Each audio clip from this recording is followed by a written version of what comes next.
Any other nominations? In that case, I declare Councillor Jamal Uddin elected as Vice Chair. So before we move on, members are instructed that all scrutiny reports are for noting only. We won't be having any votes other than for the Chair and Vice Chair. And so you don't need to raise your hands to agree a course of action. Please use the raise hands button when you want to speak. And if necessary, after a discussion has taken place on a topic, I can confirm to the scrutiny officer that the panel would like a note of key points the panel wishes to bring to the attention of Cabinet, and that can be shared with the Cabinet member and corporate director. For meeting management, attendee microphones are muted, so if you could please all mute yourself, that would be good. If members wish to speak, please use the raised hand button. You may also use the chat function, but please note that's not treated in any formal capacity and it's visible to all participants. Now, are there any apologies for absence, please, and any substitutions? I've got to take a roll call. If you bear with me. Is Councillor Adams, please, present? Councillor Adams? We've not got Councillor Adams. I don't believe he's with us yet, Councillor Sachs. Right, he's probably been delayed then because he hasn't sent in an apology, has he? No. Okay. Councillor Namreen Chowdhury? I'm here, Chair, and I can hear the meeting clearly. Yes. Councillor Hahir? Here, Chair. Councillor Sarah Jamil?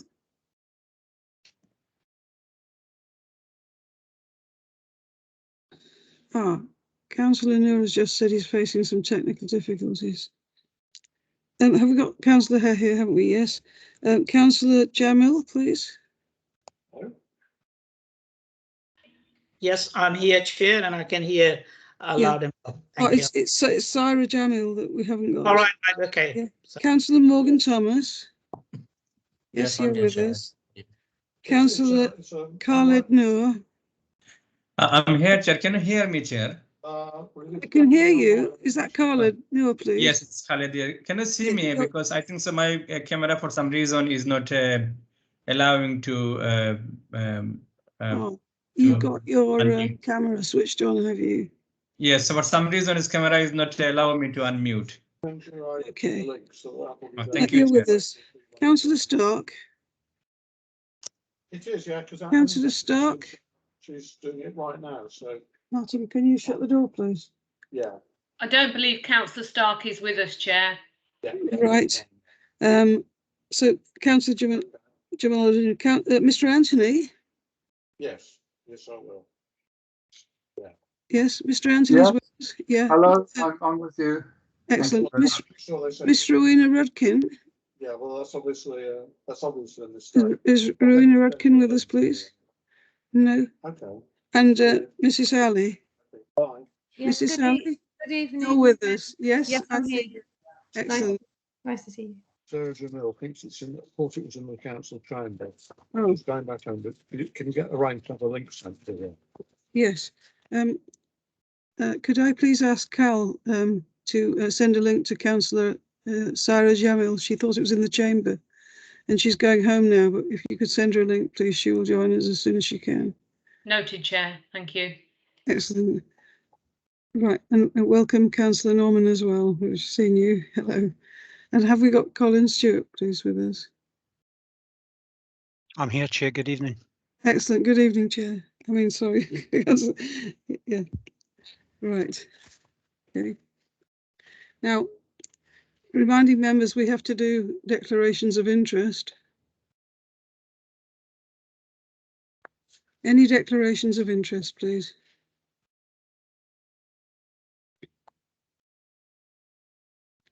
Now, Chair, I think it's sorry, I did put my hand up. I think it's normal just to declare our governorships where we have them, although they're on our register. Schools, yes. So I'm just reminding my as local authority appointed governor at Desert Primary.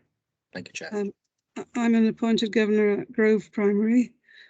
and the Adult Institute. Any other Chair, declarations of governorships, please? no, sorry. No? Okay.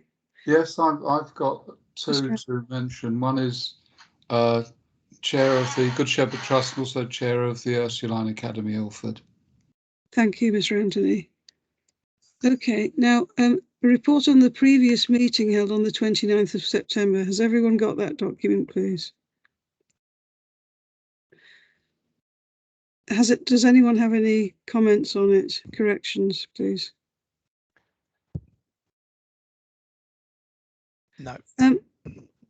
At the beginning where it says who substituted for whom, I think that may be the wrong way around, that Councillor Morgan Thomas substituted for Councillor Donovan. But apart from that, I don't have any corrections. Corrections noted, Chair. Thank you. Okay. Now we get to public participation, and we've got two speakers. The speakers will be able to speak, notwithstanding that they didn't actually notify the committee officer in time, and also it's not related to an item of business, but for the sake of encouraging public participation and giving people their chance to speak, I have agreed to allow them to speak. And they will each have 5 minutes, and there won't be any supplementary questions they can ask. So after they have spoken, then members will be able to ask them questions, and I will call upon Mr. Stewart to comment. Is that okay? So first, if I can call on, where's our first speaker, please? Cal, we've lost her. Aklima. Aklima is here with us, is she? Yes, I am. She was. Aklima is speaker number 1. Aklima is speaker number 1. Right, Aklima, if you would like to give your speech, you have 5 minutes. Can you all hear me? Yes. Okay, great. Thank you. Good evening, everyone, and thank you for this time for me to share what I need to share. I appreciate that you've given us the opportunity to do this. Okay, I have decided to launch a petition online on change.org due to the frustration of myself and many fellow parents. This petition sums up and resonates with concerns of many parents across our borough and beyond. As parents' awareness about RSHE consultation process rises, so do the numbers of signatures currently. We have collected over 1,100 signatures on there. Our main concerns we would like to point out are: number 1, no meaningful consultations. What I mean by this is, on this matter, we have been let down by our council, as well as the majority of Redbridge schools. Whenever consultations have been granted, several issues have been noted. One of the issues was prior access to resources have not been given to parents. Another point where parents ask questions, they were instructed to write them down. However, till this day have not been answered. Number 3, timings were inadequate. We had 1-hour consultations to look over resources from 6 years worth of teaching, from year 1 to 6. Another point I would like to raise, at our school, parents were given 15 minutes to view general history of the new RSE presentation. Other half of the session, parents had limited access to some resources. Another point to raise regarding these consultations, no translation to parents who struggle with comprehension was adequately provided by the school. I myself have been to several consultations to support those parents with their language, because I speak the same language as them. Timings of meetings were clashing with drop-offs for schools or other children, picking up other children and siblings. Content. Some of the content of the current INA RSHE policy is age inappropriate. It goes against national rating guidelines. Some of the content is also not in line with statutory guidelines and often offensive to majority of families with strong moral, cultural or religious values. These have not been respected. Another point, communication. Our school has made it quite clear that RSHE consultation or amending their syllabus is not their priority, despite its urgency. We have sent much correspondence, however, replies are often delayed or non-existent. Our questions unanswered and concerns not addressed. Similar was our experience with parent governors, who have failed his duty to address our issues. Lastly, revision of the policy. School has informed me in person that working party meeting will take place this Friday. However, this has not been announced to all parents or advertised for volunteers to take part in this. They were just pre-selected. School has appointed 5 parents to attend. Didn't disclose their names or how they were selected or how they will represent the majority parents of the school.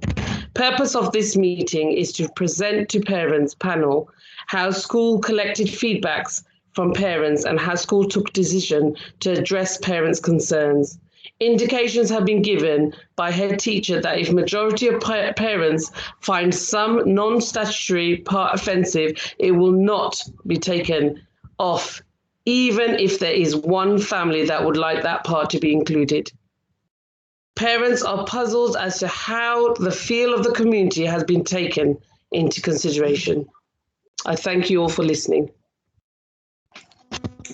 Thank you. I think it would be, shall we hear from Saj, and then members and the cabinet member can address questions to them both.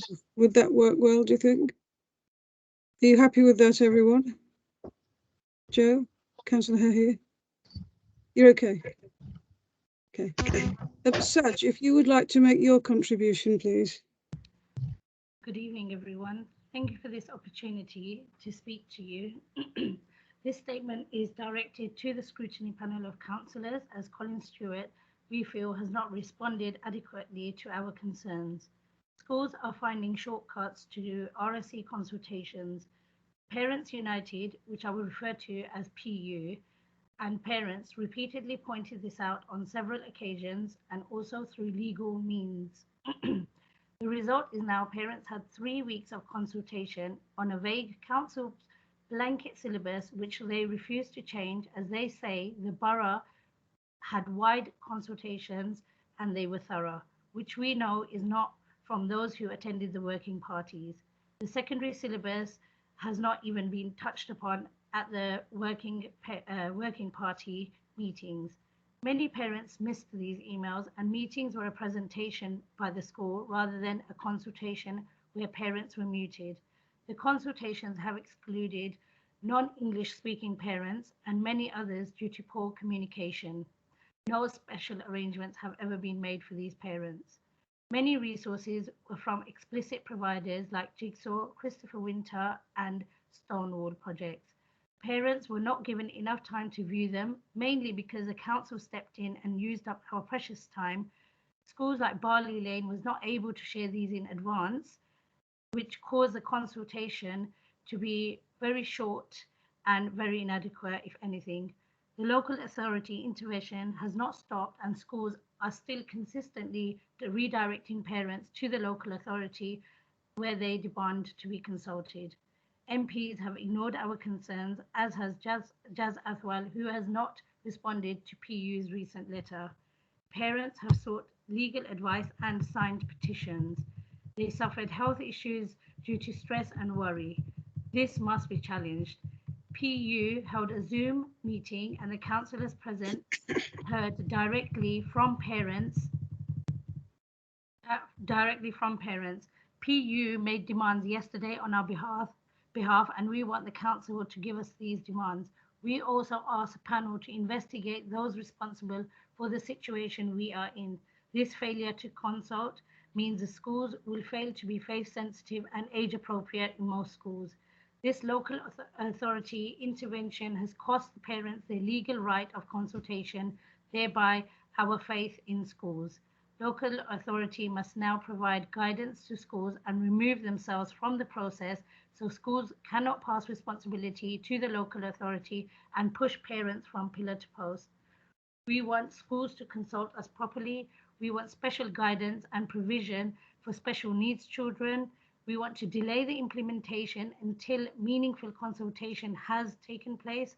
We want full transparency in relation to resources and syllabus content, and we want the likes of Stonewall, Jigsaw, and other providers out of schools. We want to respect parents as the primary educators of their children, as said in the Department of Education guidelines. We want to ensure statutory guidance requirements to take into consideration the religious background of pupils is shown and reflected in the policy, the choice of resources and implementation.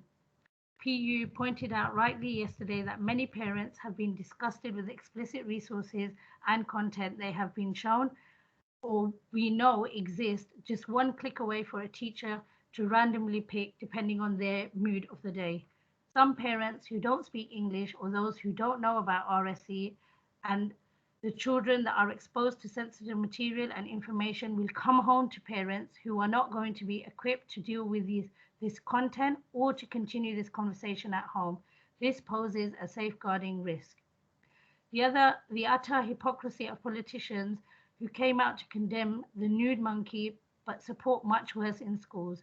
On what basis are they condemning? And why is a library incident bad but showing naked images of penises to children in schools is okay? I've seen an email from the Chief Executive of Redbridge Council sent to all staff. In it, he says they will have a full and speedy internal investigation into how this incident occurred. At the end of that message, he says to staff that if they've been impacted by the incident over the weekend, they can call a number and speak to someone about this. Is there a helpline for children that are scarred by inappropriate RSE content? Why is the psychological impact on adults greater than on children? Thank you, Saj, that's for your contribution, and also to Aklima, thank you also for your contribution. I'm now going to invite members and the Cabinet member to ask you questions. Either one of you, please do reply, or both of you if you wish. Through you, Chair, Cabinet and panel members may ask the speakers questions, but no other discussion with the speaker may take place. Right, thank you, Cabinet Scrutiny Officer. Thank you. That's good.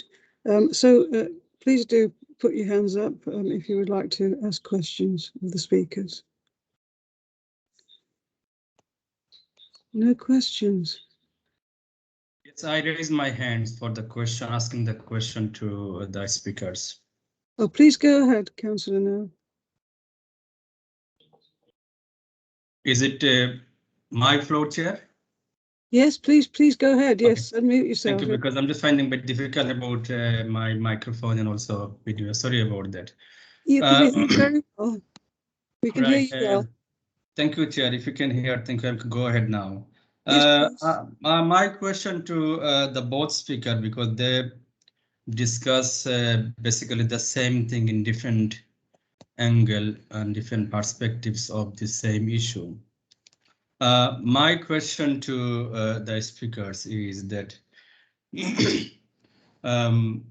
I attended few of the meetings they organized on the banner of Parents United, and I'm aware of both of these issues. I understand I had a meeting as well with Collins and the cabinet member. So, excuse me, Councillor Noor, could you please address a question to the speaker? Yes, I'm just trying to formulate my questions. Right. I had a meeting in, I think so, 2021, sorry, 20 beginning of the year on this particular issue about the meaningful consultation. My question is, what the Parents United and the parents, concerned parents, expecting council to do, because one hand, council has the statutory requirement, legal requirement. On the other hand, the meaningful consultation to consider religious and cultural aspects of the local residents. What they're expecting the council to do in one thing. And second thing is that, are they suggesting that council to consider to postpone these things or to delay this implementation of the RSA program in this September that is intended? Thank you. Could one of the speakers respond, please? Hi, I'm happy to take that question. Yes. We are expecting a few things, like I mentioned earlier. One of the things is special arrangements for parents that find it hard to communicate, understand these resources, and approach a school and are able to discuss these things. So we want special arrangements for these parents, workshops to help assist them have these discussions at home. Second is, because we've only had 3 weeks, the council finished their consultation and released everything on the 30th of June. We are breaking up school next Monday on the 20th of June. We are all working parents. We are all busy with multiple children at best of times. We're running around a lot. 3 weeks is not enough to have a look at the syllabus, to have a look at the resources, to send the syllabus back with our comments, get another syllabus back to approve these comments. The resources are vast. We need adequate time to look at the resources and to look at the syllabus. We want a delay in the implementation of this syllabus and this whole policy. We want extended time and we want adequate time to look at the resources and everything. We don't want a few samples of resources. They're scary at the best of times. We've seen few things from Jigsaw, Christopher Winter Project, and I'm assuming the worst then, because at the end of the day, if I haven't looked at all the resources, how can I make up my mind about some provider like Jigsaw or Christopher Winter Project when I've seen one that is showing a nude image of something? So we need more time. We want to delay implementation. We want to be heard. We want to be consulted. We don't want parents to be muted at Zoom meetings. We don't want to go there and they don't listen to us. We want to be heard. We want to collaborate. We want to work with the schools. And we don't want our children to opt out of any part of this education. There's this, everybody's thinking that the parents want to opt out. We don't. We want to work together and work out a syllabus that suits the parents in that community of that school. So we don't have to opt our children out, who then go into the playground and hear all these words, then go home, go onto YouTube and Google and look for these words. And then it's just, I mean, that would be my worst nightmare. Is that okay? Yes, thank you, Saj, for that. Any other member want to ask a question? Councillor Hare here. So, Councillor Adams, just to clarify, thank you, Chair. Just to clarify, we can't ask questions of the cabinet member or Colin Stewart. We can only ask the. That's right. Yeah, we'll ask them to if they wish to respond in a moment. Yes. Of the speakers. Will relate to the consultation, so I'll pass. Thanks. Councillor Adams. Thank you, Chair, and apologies for my lateness. It also meant that I came in halfway through the presentations. But I'll my understanding is that there are sort of council-wide syllabus and materials in there which are being consulted on, but also the schools are taking on a lot of consultation, and the schools will essentially pick elements of the syllabus which they think are appropriate to then use in the classrooms, and those and what they'll pick will obviously depend on the audience of and backgrounds of different children at the school.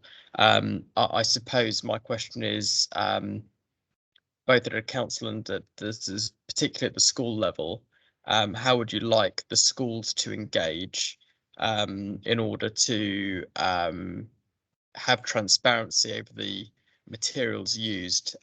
It sounds to me as if a lot of the anxiety is around knowing or not knowing what will be used, and how would you like the schools to engage with parents? What does that look like for you? I'll take this again as well, if that's okay. Yeah. Yes. We want full transparency, 100% transparency. We want to go to meetings or use Zoom, whatever suitable, but we do not want to be muted. We want to, what is happening around the borough is we see presentations. We're given 1 hour for a meeting. Presentations last 57 minutes. And then with all the questions we have, we've got 3 minutes. They cannot be addressed in 3 minutes. We want full transparency of the resources. We want enough time to look at the resources, not just glance over them. I mean, there are things in there that we need to look at. There's loads of different aspects of the syllabus that might be conflicting our faith or may not be age appropriate, but we need adequate time. We need the time. The council took over from September till June 30th. They consulted 2 parents from each individual school. I don't understand why the school couldn't step in from September and consult all the parents from that school, use that time wisely. They could have had multiple meetings. They could have had multiple workshops to have a look at the resources. But the council took over from September to June 30th, 3 weeks to have meetings, a couple of syllabus drafts, and resources is not enough time. For me, ideally, we would like a delay. We would like meetings where parents can ask questions and have their questions answered. Councillor Norman, would you like to ask a question, please, to the Speaker?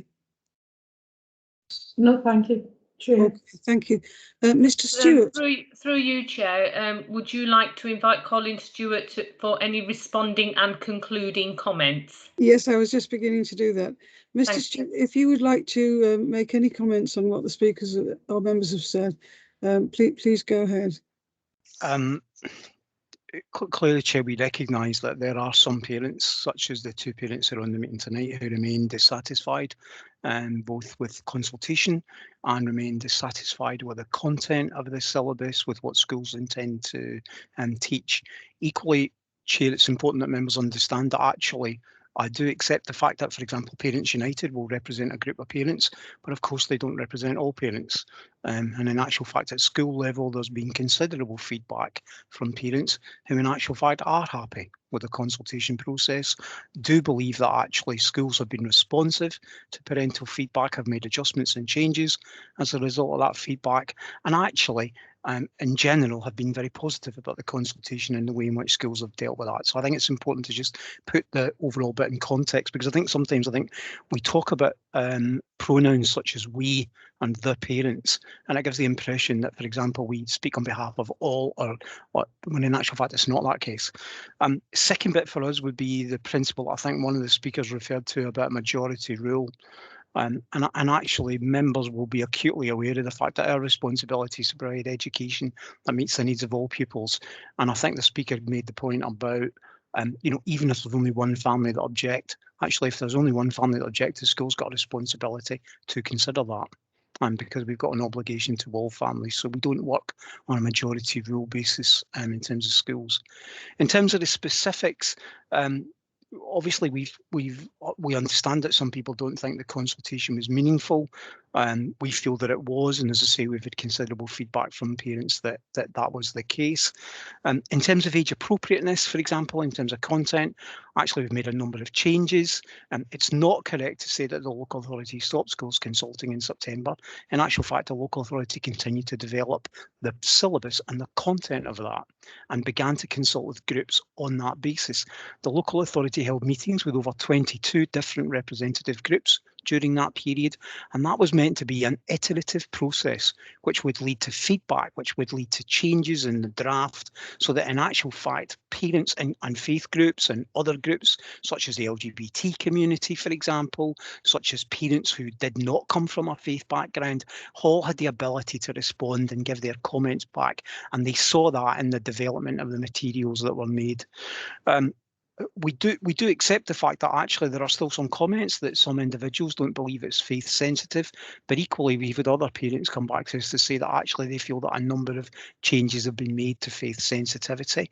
It's also important to recognise that sometimes some of the changes that we made to accommodate faith sensitive views were objected to by parents who felt that we had gone too far in responding to faith-sensitive views and hadn't actually taken account of those who don't share those perspectives. And we've had emails and complaints from parents that feel we've gone the other way. And that's one of the challenges when you try to balance in a situation where people have got a wide variety of views and come from a wide variety of, I guess, contexts.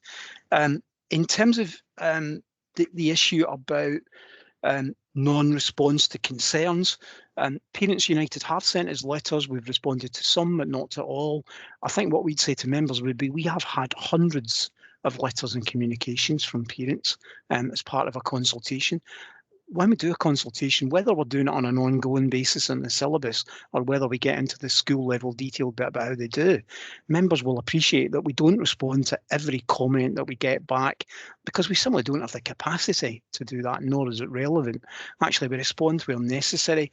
I'm not aware of any schools taking shortcuts as alleged.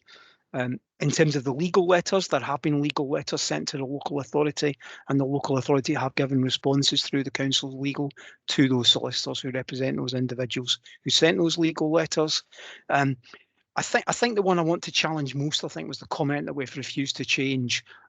Actually, to be quite frank, that's simply not true. And in terms of a refusal to change, significant parts of the syllabus and the policy have changed all the way through the process. And in actual fact, not that long ago, a letter was sent to all parents in all schools to articulate on a you said we did basis about the changes that had been made. I do accept the fact that that might mean that certain individual parents feel that we didn't make the change that they requested, but that doesn't mean that no changes were made to the syllabus because the one that one individual may have wanted wasn't done. And then the other wider issue I think that I just want to reassure members about is about the issue about how we consult on the materials. So for example, I joined one school when I was part of their consultation. The school were talking about sharing more than 200 different resources with parents. It is neither feasible nor practical to share every single thing, but schools have continued to make a commitment to families that actually they will share the stuff that's of relevance. We've said to schools that actually where we do particularly need to share resources is in those areas where parents still have ongoing concerns. So there are ongoing concerns about age appropriateness. There are ongoing concerns about, for example, the way in which we use images through the teaching of it. And so we'd advise schools to actually try to balance I guess, if you like, the challenge in that with that. And I think the last point that I want to make is actually just in general terms about the role of the local authority. I do accept the fact that parents may feel that we've got no role as a local authority in this process. That is not our view. That is not what statute says. And we've got an obligation and responsibility to support, advise and guide our schools. And as a council, we do that in a number of areas. We've done it all the way through the pandemic, for example. And members will know that sometimes the advice that we've given has been contrary to the position that's been taken, for example, by government, but we've done that on the basis that actually that's in all good faith our advice. All I would say to members would be that's exactly the same as what we're doing around RSE. Our intention is to support schools, to provide them with materials that will help. We don't make demands of any schools. We don't demand that schools refer issues to us, but where schools ask us for support in dealing with parental responses or particular concerns or challenges that parents make, then we will provide that. And to be quite frank, we make no apology for that. Lastly, I do want to deal with the issue about the Chief Executive's email because it has been misquoted. In actual fact, the Chief Executive's email did not refer to consultation and support for staff who'd experienced the issue, but if any of staff's children had been present at the incident, then there was support for them available. And that offer was also sent yesterday to all schools in the local area with a request that they pass that on to parents, because in actual fact, that support is intended for children and parents who may have experienced what happened in that awful incident over the weekend. I don't think there's anything I'd want to add, Chair. Thank you, Councillor Stewart.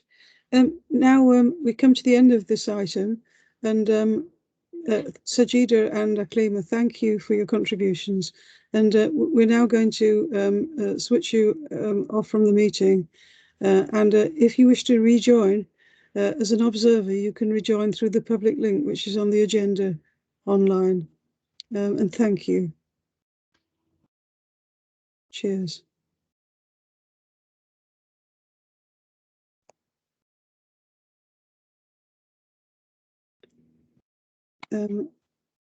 Cal, is that something that you can do, please, to... Thank you, Chair. I confirm both of these speakers have now been removed from the meeting. Excellent. Thank you, Cal. So we now move on to our next item, which is the school improvement strategy. The context for school improvement is constantly evolving and requires a review of the local authority approach to school improvement. So we're in the middle of consulting with schools on what this approach might look like and how it might operate. The report sets out that revised approach at an early draft stage for education scrutiny questions and comments. So, Mr. Stewart, are you leading on this, please? Yes, I am, Chair. In actual fact, I'm leading on all the items tonight. So, all right, thank you. For those of you who are English football supporters, this is really rubbing it in to have to listen to a Scotsman time after time after time in the aftermath of the football. And so my apologies for that in advance. So just you, Mr. Stewart, that the panel will always listen to you with great grace. So the context here about the shift is obviously government policy over a number of years has been about changing the relationship between schools and local authorities, and in particular moving to a school improvement model, which is based on the principle about self-improvement and about peer-to-peer improvement, schools working in collaboration to bring about improvement. That doesn't mean that we don't have duties in relation to that as a school, our local authority, because we do. We've got the statutory duties in terms of sometimes we have to support in terms of schools causing concern. We've got statutory duties around a number of education functions. And in school improvement terms, we've got the wider duty to secure good quality or outstanding quality educational provision for all of our residents when their children go to our schools. But nevertheless, that change in context has meant a shift in the way in which we balance support to schools with the challenge to how well they're doing. I think it's fair to say that up until recent years, the local authority was predominantly focused on a monitoring and evaluation function, which effectively meant we went into schools, we looked at what they were doing, we looked at the evidence, and we gave them a view about how effective they had been, about how good quality the education was. So if you like, our job was to effectively weigh the impact of the school improvement work that they had done. Now what we're moving to is a model which is much more about how do we support schools in that improvement work? How do we broker the expertise that they might need, either externally to the borough or broker partnerships between schools that are working on the same thing. And there's much less of a focus on monitoring and evaluation in the new school improvement strategy going forward. And part of that, I have to say, is been linked to the relationship change and the government policy is driven. But part of it has been driven by our experience through the pandemic. Because in actual fact, we've had to work much more collaboratively with schools about solving problems together. Sometimes those are problems in actual fact that haven't been schools problems, they've been local authority challenges, community level challenges, and we've had to come together to work on solutions for that. And we found that, and I think the schools have found that, a very powerful and productive model of collaboration working together. What the school improvement strategy sets out is that actually going forward, the council will continue to provide some support to all schools. But that will be more tailored to what the school feels its priorities are and what the school feels its needs are. Previously, what used to happen is we would, as a local authority, set an area of focus. So we might say the focus next year is we're going to look at progress in reading, and we would then do that for every school. Actually, the focus going forward would be schools will say, school A says the priority is a focus on reading. School B might say, actually, what I'm interested in is how I improve transition between primary and secondary so that my year sevens make a better start in school. So our job is to tailor it towards that going forward. And then the last thing that I just want to say about it would be that doesn't mean that where schools have got challenges and difficulties, we won't provide additional support. We will. So we'll have clear mechanisms around schools, for example, that are in Ofsted categories, schools that are deemed by Ofsted to require an improvement, because we've got an obligation there as a council to deliver on our duties from a statutory perspective. And then in addition to that, there might be contextual factors that might lead to additional support. A school might be having financial challenges because its budget position is difficult, or it might be that actually there's been a change of leadership and therefore we're providing additional support because you've got a new head coming into a school. But the bottom line of it really at this point in time is that this is a strategy that we're developing. The bulk of it will start to be implemented in 21-22, but in particular the real meat of it will come from April 22 onwards, and therefore we felt this gives members at Scrutiny an early opportunity to influence the strategy as it's being drafted, as opposed to what I would call standard practice, which is we bring it to you after we've effectively had it approved by Cabinet. This is an opportunity for members to engage in it much earlier in the process, I guess. I'm going to stop there, but I'm happy to take any comments or questions from members. Yeah, so members, would you like to ask Mr. Stewart questions, please? Councillor Noah. Councillor. Yes, thank you, Chair. Colin, thank you for your presentation. In terms of the report you presented and the participation and then engagement with the parents, in terms of the improvement, my understanding is that as a parent and also responsible citizen of this borough, and so my profession as a lawyer, what I understand is important that we need to have a meaningful engagement with the parents. When parents feel that they need to engage with the council, there's something affecting their parenting need and also the children future as well. Given this background, what we just discussed previous topics as well, it is not irrelevant, it's factually and effectively relevant. And I make it very clear in here. I remember vividly, as I referred earlier as well, the issue about RSC, consultation and the syllabus. This issue has arising for last 1.5 years. And my engagement with you and the cabinet member for the education and the number of meetings I attended organized by the various parenting group, including Parents United. This issue is coming again and again. If you want real meaningful engagement and take their advice and concern in their improvement of our school, then we should have some sort of policy change as well in here, or some sort of our direction, or further to how we can take their concern seriously on board. And taking into their concern and suggestion on the board, we need to make some adjustment as well. Otherwise, my understanding is, and humble and honest opinion would be, that there will be no meaningful consultation, because if we consult and if parents feel that something should be done, but we are doing it, we're keeping this syllabus as it is, or content as it is, and then school is running or head teacher is running, then my understanding is that we are not really giving the benefit of doubt or respect to the parents' concern, what they expect and how they want to engage. And if this happen, then we might be ending up that parents will be finding is less interesting to engage with us. And that will be very difficult for us to engage our parents in the long run. Second point is that we as a borough, we have our what I can say that heritage, cultural heritage, and also diversity, we all respect and share valued in here. We need to look into the seriously about these communities' feelings and their sentiments.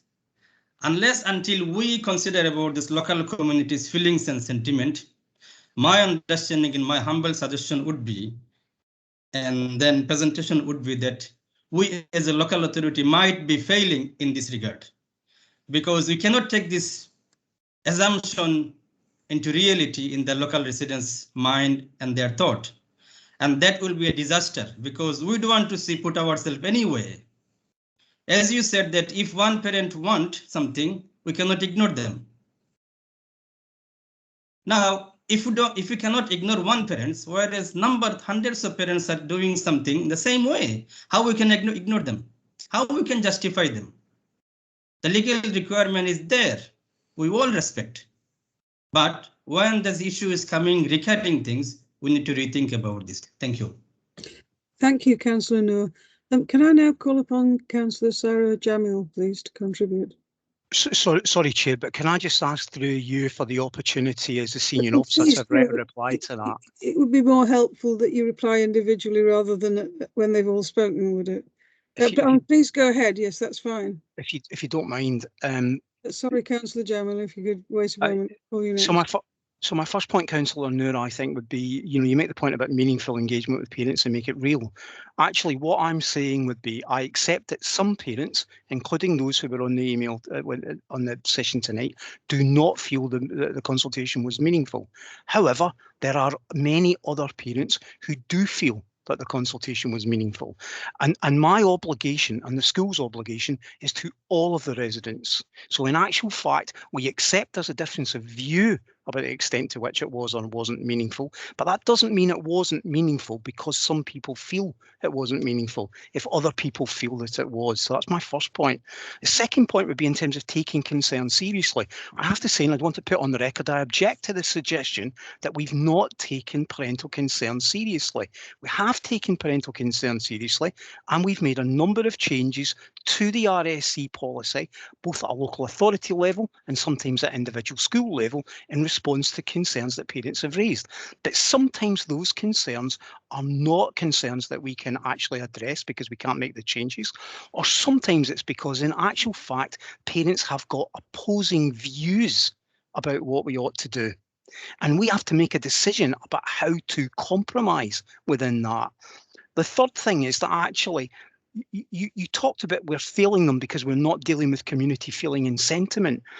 But my point in that would be we've again got challenge back from other members of the community who are saying we are failing them because we are spending too much of our focus on listening to some of the parents who've got ongoing concerns, when in actual fact they don't. And one of the challenges for us around any consultation about what schools do is actually we will get these opposing views. And lastly, again, I want to place it on record, Chair, I object to the suggestion that we are ignoring feedback. We have not ignored anybody's feedback, but we may not have agreed with somebody's feedback, we may not agree with their perception, or we may not have made the change that they would have preferred to see. But that doesn't mean that we ignored it.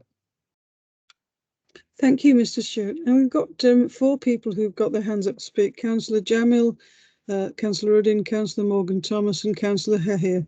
I'll take them in that order. So if you bear in mind they all wish to contribute, please, in the length of your contribution. So Councillor Jamil, please. Councillor Jamil, are you there?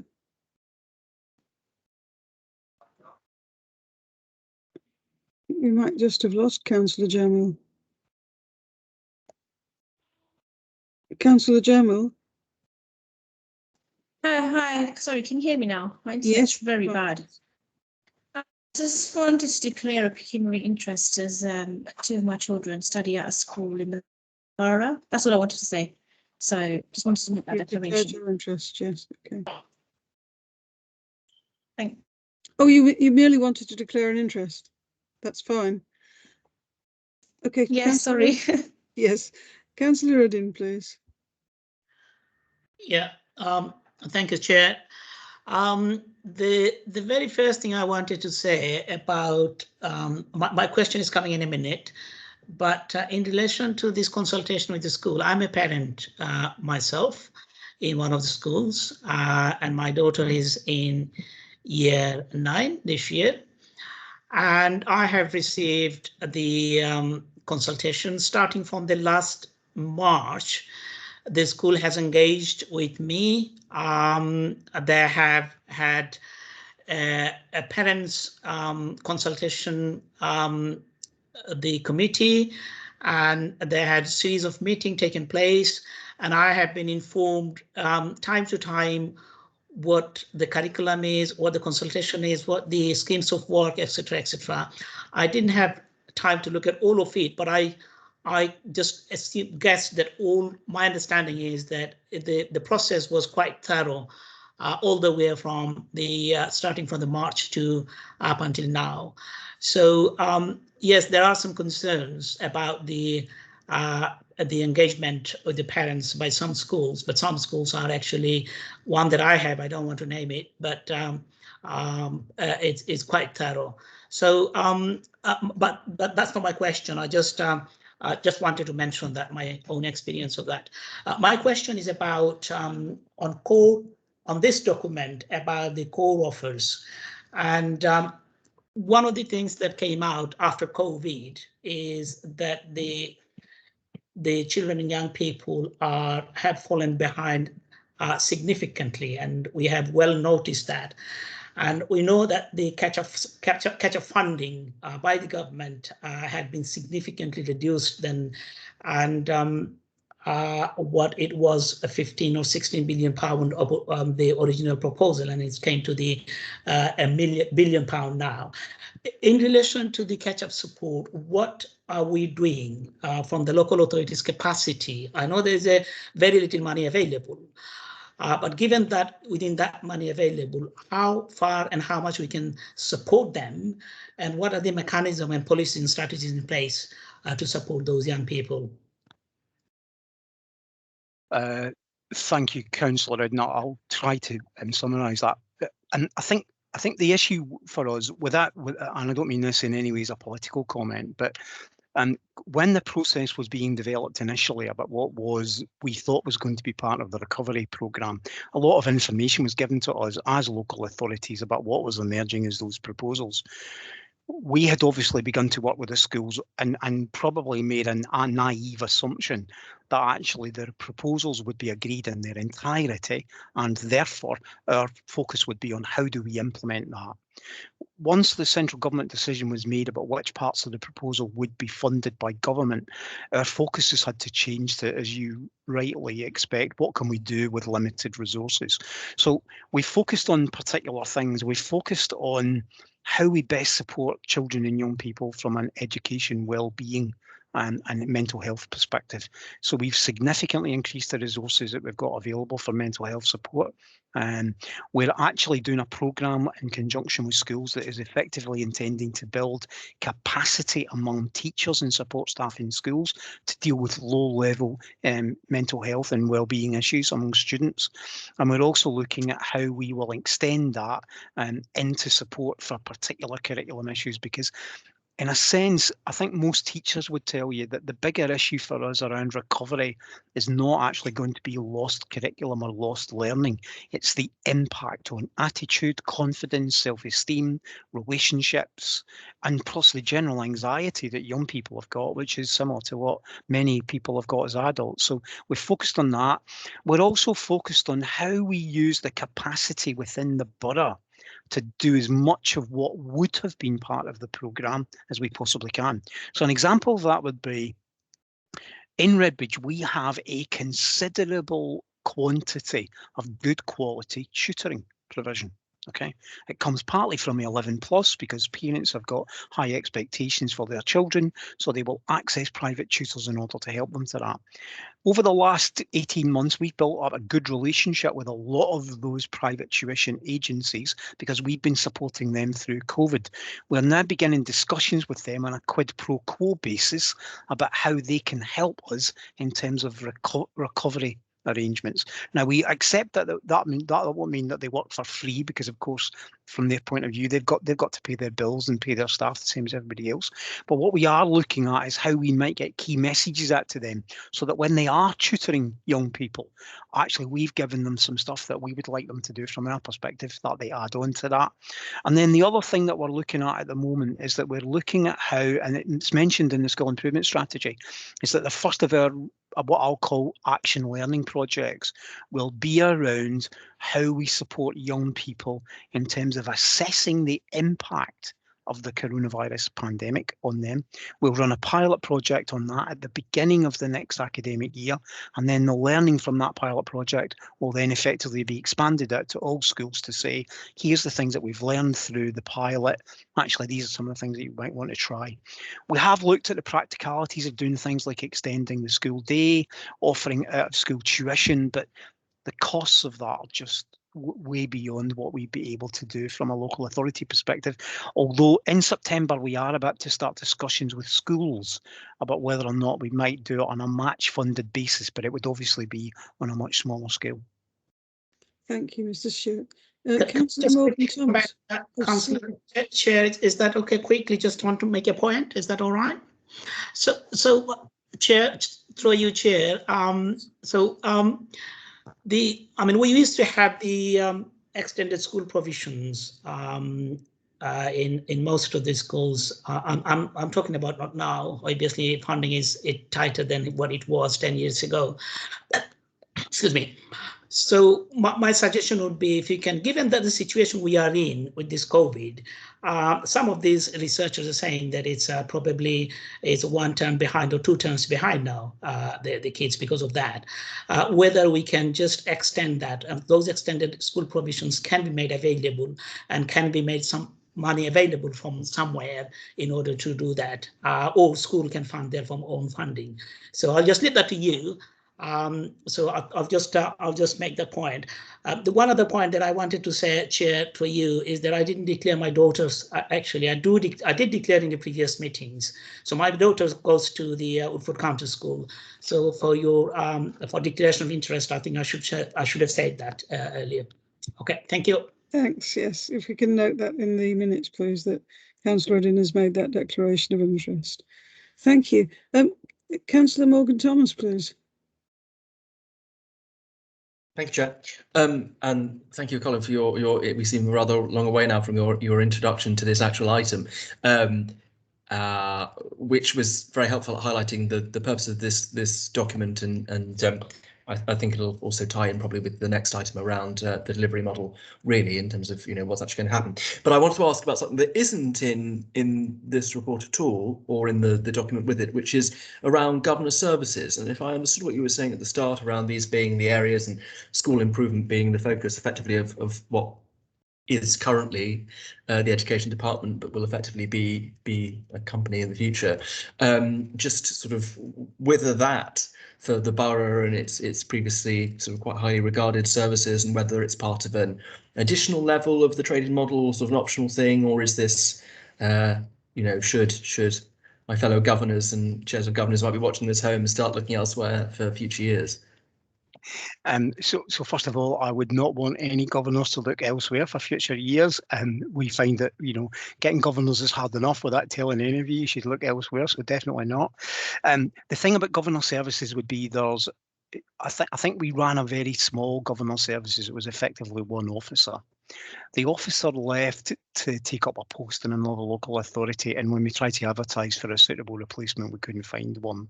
And it's one of the perennial challenges for a local authority, which is relatively small as Redbridge is, and capacity is limited. So in the short term, we've made a decision that we will buy in that support from another borough. In this case, following an exercise procurement-wise, we buy it in from Havering. Now that support offers us two mechanisms. Part of it is what I'll call the free at the point of access support. So that's, for example, we provide support to governors around answering questions. We do the governor briefings and so on a termly basis. And plus that's the bit that gives advice to me as the senior officer from a governance perspective. Then in addition to that, they make what I'll call traded offer, so a school can buy it if they want to buy service. Now that's not any different to what they used to buy from us. It's just instead of buying it from us, they buy it from us, but we provide it through a third-party provider.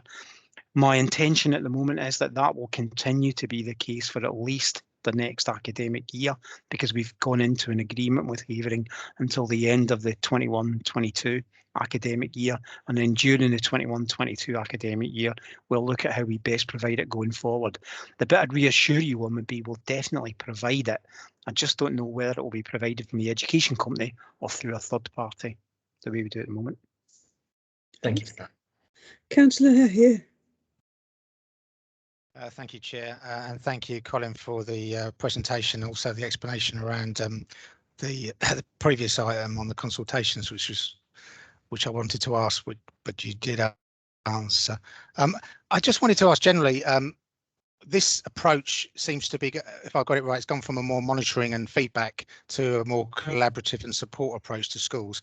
And this is, if I've read it right, because of schools are now more empowered to make their own decisions, sort of led by the DfE. Can schools ignore the advice that we, in theory, could they ignore the advice? And also, did the previous system have more beef than this new system, or is it because of the relationships that you've built up, the rapport that you've got with the schools in the borough, that you're all working towards the same goals, and also you've worked through COVID, that you'll all come out in the same place? And could this, I don't know, strategy be reviewed at any stage, or will it be reviewed continuously in time? Thank you, Chair. So the first bit I'd say would be, I think in some respects, because we give advice, schools can always ignore our advice and choose to do something different, because by the very nature of it, it is advice. So I think you are right that actually what really strengthens it here is that when we give advice, what really underpins the fact that schools take it on board is because there's been good relationships. And in fairness, I can't claim that that's down to me, because it really isn't. And there's been good relationships between schools and the local authority in Redbridge for, in fact, it probably goes back, Councillor Head, to when I was a head, and that was a very, very long time ago. So it's probably been around since then. Surely not. It's hard to believe, I know, but I'm over 30. So the thing I would say about it would be there's always that element. And clearly schools at the moment can go and get their school improvement advice from anybody that they like. And we've only got the obligation when it's a statutory duty. So that's the only bit that we can enforce. And the statutory bit of it is really about intervening when a school is really in quite significant difficulties. The other bit we've got to remember is that actually the quality of the vast majority of the schools in Redbridge at the moment is good or outstanding, and has been that way for many years. So in some respects, you partly need to start to tailor your school improvement strategy to the fact that it has been effective, because it's worked, and therefore, because it's worked, you're now in a place where you don't have to do it the way that you once did, and you can begin to look at things that develop it, expand it, and I guess if you like, look for more innovation within it to try and improve it for students. But in terms of review, it will absolutely need to be reviewed on an annual basis, and both in terms of its impact at individual school level, but also its impact at an overall level on the education system, because ultimately the reason why the local authority exists from an education point of view is to try to ensure, through a combination of help but also asking difficult questions, that the schools are good, because that's our obligation to our residents, to make sure that they get the opportunity to access a good or outstanding school. So yeah, it would get reviewed on an annual basis. Thank you, Chair. If I could just come back, so I have to repeat what Councillor Udin said earlier. I have to declare an interest. My two kids go to Snaresbrook, and I forgot to mention it, so I do apologise for that. Could it just one follow-up question, Colin, if I may, and Chair, how is this ultimately measured? Is it measured in terms of Ofsted results and things like that, or is that's an obvious way of measuring this strategy? Are there other ways of measuring what you're hoping to do under this policy? I think ultimately, our measurement will always be about the quality of the education, and you can measure that in different ways. So you can talk about the number of good or outstanding schools, and you can talk about, for example, the number of schools that are identified where we've got national leaders of education. We can do it around individual pupil attainment levels once the systems come back up. We can do it around pupil progress. So there's a number of ways in which we do it, but I would suggest that the core way in which we measure the effectiveness of our schools is actually by the fact that the majority of our residents' feedback on our schools is so positive. And one of the things that we clearly get across on a regular basis is that people choose to live in Redbridge, partly for a number of different reasons, but there isn't any doubt about it. For a lot of families, the choice of Redbridge partly relates to the quality of the education provision on offer. And actually, I think as long as our schools are strong, they've got good Ofsted inspection outcomes for children are good, then I think that's the overall marker that we'd use. But in terms of the school improvement strategy, it will become, I think, much more of a qualitative measurement than a quantitative measurement going forward. So it will be about, we've put a new strategy in place. Actually, have schools found it effective? Has it been tailored to their needs? Has it done the kind of things that they need it to do? So if you like, the monitoring and evaluation bit will still be there, but it will be much more of a two-way monitoring and evaluation than it's been before. And that's how we'll measure how effective or not the strategy has been when we implement it. Thank you, Chair. Thanks, Colin. Would the Cabinet member like to come in, please? Thank you, Chair. I actually don't think there's anything further I can add to Mr. Stewart's presentation. Just basically, I think, to reassure the committee that school improvement will be monitored, and we will offer advice and guidance if we feel that schools are getting into difficulty. And I think members can be reassured that schools won't be left on their own. Well, I think that's assurance is important. So, Chair, I just raised my hand to declare my interest. I forgot to declare. I realized that my colleagues are doing so. I already declared previously. 2 of my children going to 2 local schools. So they remain the same school. I'm not sure I have to declare again. So I didn't say previously. So I'm declaring now, as my colleagues are doing the same thing. Thank you. And we have all of those declarations in the minutes, please. Thank you, Chair. I can just assure you that my children have long since left school. Are we happy to note this report, please? Could you all kind of nod or wave your hands, please? That's good. Yeah. Everyone happy? Yes. Good. Yes. Right. The report is noted. Thank you. We now move on to the next presentation from Mr. Stewart on the alternative delivery model. And this report provides an update on the development of the alternative model for the delivery of education services. So over to you, Mr. Stewart. Thank you, Chair. The report begins by talking about, we last brought you a report on this in January 2020. And if you don't remember, at that point in time, we were just about to start the TUPE consultation to transfer all the local authority staff in the Education and Inclusion Division into the company with a view that it would go live on April the 1st, 2020. And obviously, since then, it's kind of, if you like, crystallises what the impact of the pandemic has been for us as a council and for things that we may have wanted to develop. Because in all honesty, since January 2020, we did start the consultation. We were 2 weeks into the TUPE consultation when the pandemic restrictions and the lockdown began. Since then, effectively, all of our resources have been focused on dealing with school level issues, because the resources that we'd brought in to manage the transition into the company, we had no choice. We had to use that to try to help manage schools, because that was what the priority was, and we felt we had to respond to that. And that's been ongoing right up until today, where, you know, currently we've got about 2,500 children self-isolating as we speak, and so we're still having to support schools in terms of the impact of the pandemic on children's education. So what the report effectively brings you up to date on is, I guess, if you like, part of the reason why I guess we've had the difficulties that we've had, but also I think just trying to bring you up to where we go. So it's important to recognise that actually, after we met with you in January, we were of course starting the process of getting schools to sign up, because if you remember, this was a joint undertaking between the council and schools, and you would have the company that delivers the service. The council would own 75% of the shares in that company, and then the schools would form a holding company, and that holding company would own 25% of the shares in the company.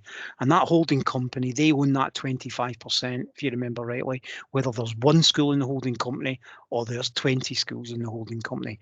In the end, there were 40 schools and academy trusts who signed up by the March deadline to join the company.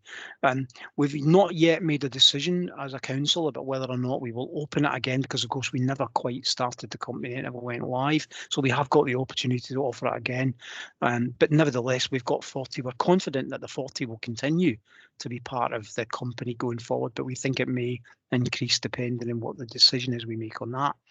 And then what also sits at is actually there's been some decisions within the council that actually we are required to provide an updated business plan, and that's absolutely appropriate in my view, because although the original business plan was agreed, the decision was taken to set up the company, of course the world has changed such a lot since that decision was taken, and we've got to recognise the fact that one of the things that the report comments on is that even if we had set up the company by April 2020 and we'd gone live, the basis of the trading was that we were going to replace income that we lose into Redbridge from Redbridge schools, or the funding for Redbridge schools, by selling the quality services and by selling the quality of education that Redbridge offers to people outside of Redbridge. And at the moment, that would be very difficult to do in the course of a pandemic, because predominantly school leaders have not been focused on buying services. They've been focused on trying to deal with the urgent issues that the pandemic has put in front of them. So we've got to take account of the fact that this is not a good time to launch a business. It is not an ideal time to start to look for additional streams of income, but nevertheless we've got to do that, and that's what we'll be currently working on in terms of that revised business plan and what that approach might be, and that's required to go back to Cabinet for a further view in terms of approval. And then the last thing that I just want to I guess refer to is about the issue about TECL. And if you don't remember TECL, TECL was a very technical issue which allowed the local authority to offer the contract to its own company to deliver services that the council requires it to do without going to open procurement. Okay. Now, because the Brexit changes have come in, that of course was an EU regulation. It no longer applies. Government have signalled that they are going to discontinue with that arrangement and put something in its place, but at the moment we don't yet know the detail of what's going to go in its place, and obviously once we've got that, then we'll advise Cabinet and other members accordingly. But that's one of the issues that we've got to think about, which will be on the horizon, about what those new arrangements will be. But the current position that we're in at the moment is that actually we're hoping, pandemic allowing, that we'll begin to start the work on the transition into 6.5 in the next term. So that's when we'll start that work in terms of updating the business plan. And our expectation at the moment is, from our perspective, that we believe that the company will be looking to go live, in our view, probably September 2022. And so it will be about 2 years behind schedule, because the pandemic will have created that gap in it. I'm going to stop there, Chair, but I'm happy to take any comments or any questions. Yeah, Councillor Norman, are you a joint presenter, please? Are you also speaking? I'm not clear from the notes here. Well, I wasn't going to add anything. You know, you don't need a director of education and have to work yourself, really. Thank you, Councillor Norman. If anyone would like to comment now, if you could please put your hand up or ask questions of Mr. Stewart. Any comments? No one's got their hand up. I have raised my hand, Chair. Ah, Councillor Uddin, please go ahead. Yeah. Yes. No. Thank you again for your lovely presentation. Every time when I look at it, I get confused with this delivery model, alternative delivery model. You said about 40 schools had signed up some kind of agreement. And it's a hypothetical question in a way. We don't know what the service, so it's a kind of open world, isn't it? What service they will be buying, we don't know yet. Or is there any specific kind of branding in there already, model, or that what can they buy and the price in there already, and what would be if the 40 schools are buying? It's a cheeky question. What would be the income coming in there? You see what I'm saying? It's a quite grey area, and the quite vague question I'm trying to ask you, but I'm trying to get an idea that when we are going to the delivery model, alternative delivery model, we are selling services to the school in principle. When they're buying services from us, like they're buying from any other private companies, what would be kind of income look like, and what kind of service that we'll be selling, what kind of the model of service that we'll be selling to them?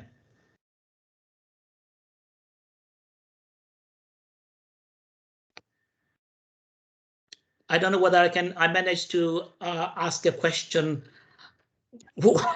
right question. No, the question is a very good one, actually. Well, I don't know if it's very good. It's very difficult. I never know if a difficult question is a good thing or a bad thing. So the thing I'd want to stress would be that when we're talking about schools in Redbridge, okay, 40 schools in Redbridge have signed up to be shareholders. There is no obligation on those schools to buy anything from the company. So you can be a shareholder, but not buy any of the services that the company offers, theoretically. Okay. In reality, we actually think that those schools will, okay, because they currently buy quite a lot of services from us, and as we expand that, they will, but there's no obligation on it. The benefit to them, if they become shareholders, is twofold. Number one would be, if the company is successful, then the school gets a share in that success. Okay, and I don't just mean the financial success in terms of any surplus that the company might make if it was released as a dividend, but I mean in terms of its reputation and actually being involved in things that the company might develop. So that's the first bit. The second bit is that actually when they do buy a service as a shareholder, they will get that service at cost. So in other words, if I give you an example, let's just say Councillor Morgan Thomas delivers a service for me and he costs me £400 a day. If I sell that to Councillor Adams and Councillor Adams is a shareholder, Councillor Adams pays £400 a day for Councillor Morgan Thomas's service that he delivers. But if Councillor Norman is not a shareholder, but is a Redbridge school and wishes to buy that service from Councillor Morgan Thomas, actually she will be charged more than £400 a day because she is not a shareholder. And it's a subtle but important difference, because at the moment our difference in pricing is that we offer a service at a lower level to local authority maintained schools and at a slightly higher level for the same thing to academies. Under this model, it's possible that a school that's an academy but a shareholder will get the service cheaper than a local authority maintained school that has decided not to be a shareholder. Okay, so that's what's in it for the schools. And then I guess the obvious question is, what's in it for us? So what's in it for us is that when you deliver services, especially school improvement, because it's critical to what we do, our school improvement is not just about people that we employ within the council. A lot of that skill set and capacity is in the schools itself. Okay, we already use people in schools to support other schools in Redbridge. So effectively, we need to find a mechanism to make it easy for both those schools and us as a company to take their best people and use them when we sell a contract to, I'm going to make it up, Glasgow. So we're selling a service to schools in Glasgow, and actually we're using staff from 5 different schools to do it.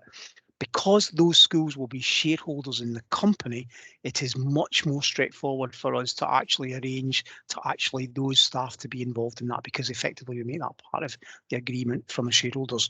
And then in terms of the services that we'd be selling, school improvement is critical, advice and guidance to schools. We'd be selling things like support around education welfare. One of the critical ones that we'll be moving into is our education psychology service. In my opinion, Redbridge's educational psychology service is one of the best EP services that you can find. And EP services are in huge demand, especially if they are high quality. It will sell. The specialist intervention services around SEN are exceptionally high standard. And again, we believe that actually those are the kind of things that people in other boroughs and schools outside of Redbridge would want to buy, because people will want to tap into that expertise. And then just to remind everybody that the reason why we think we can sell it as a company, but we can't sell it as a council, is because all the research says, as odd as it sounds, that if a school thinks it's buying something from a company, it will buy it. But if it thinks it's buying it from another local authority, it will tend not to do it because it feels a sense of loyalty to its home local authority. So we're kind of going to be a little bit of wolf in sheep's clothing, which is going to present ourselves as an independent private company, when in reality we're really just the council, but we're trading under a company name. I hope that helps explain what we're trying to do.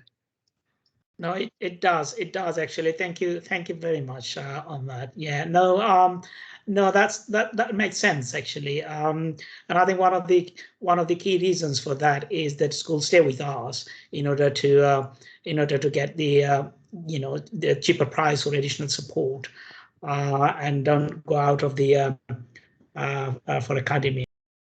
It makes sense. Thank you. Councillor Morgan Thomas. Chair, I'd like to make two very quick comments based on what Ms Stewart has just said. The first is that the council will be lucky to get me out of bed for £400 a day, and I'd like to make that very clear on the record.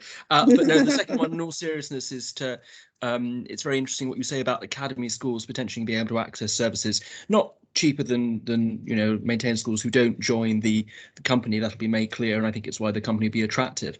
But in terms of what that might mean for, if you like, having academy schools who may for some years not have felt part of the fold in the same way, that actually being able to offer them something tangible, I think, is really helpful, because it comes down a lot to politics. I know there are there are other members of this panel who are much more involved in the politics around schools becoming academies.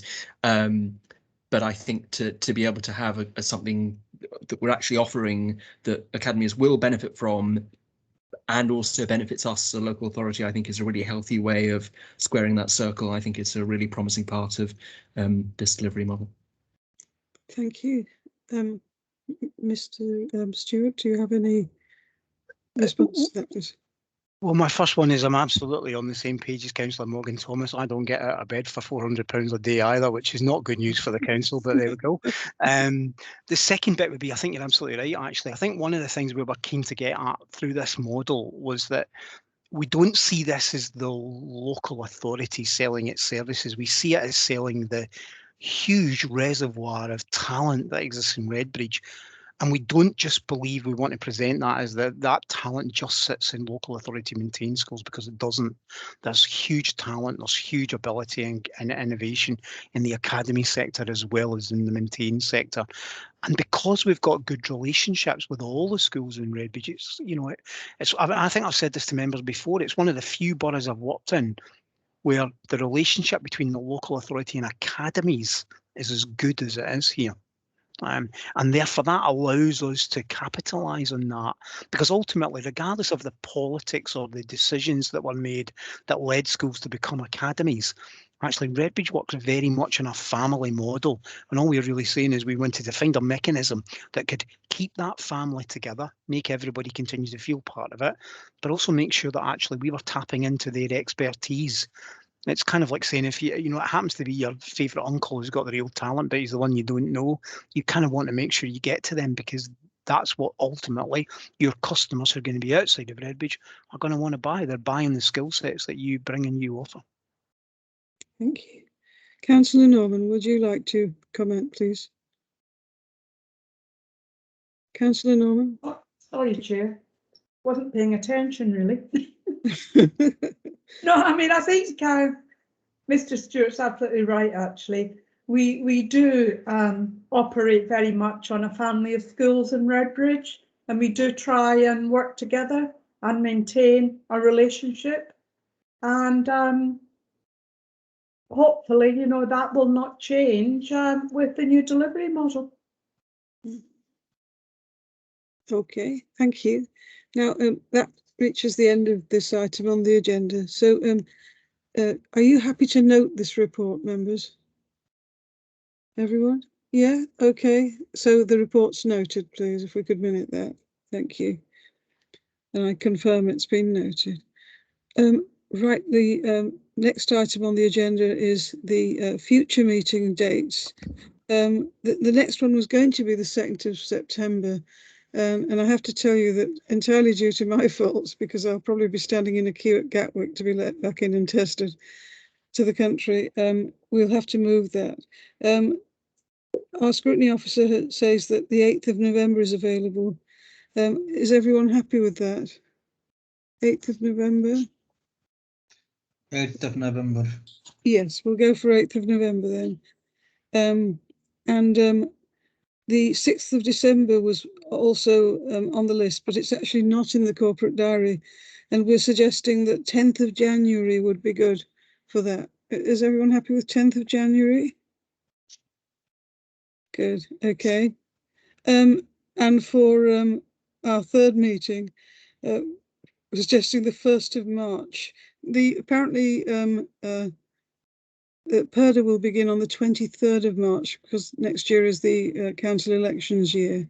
So it couldn't be between the 23rd of March and the beginning of May. So those 3 dates are fine with everyone. Chair, I missed the January date. Which date, January? The 10th. 10th of January. And the next 10th of meeting is? January. Yes. Okay. The next one is? The 1st of March, 22. Okay. Thank you, Chair. Okay. Now, any urgent items? I have not been notified of any. Okay. And there's no exempt business. So with that in mind, I'm going to close the meeting at it's 20:41. And thank you everyone for your attendance and contributions. Thank you, Chair. Thank you. Good Thank night. you, everyone. Thank you. Good night. Bye-bye. Good night.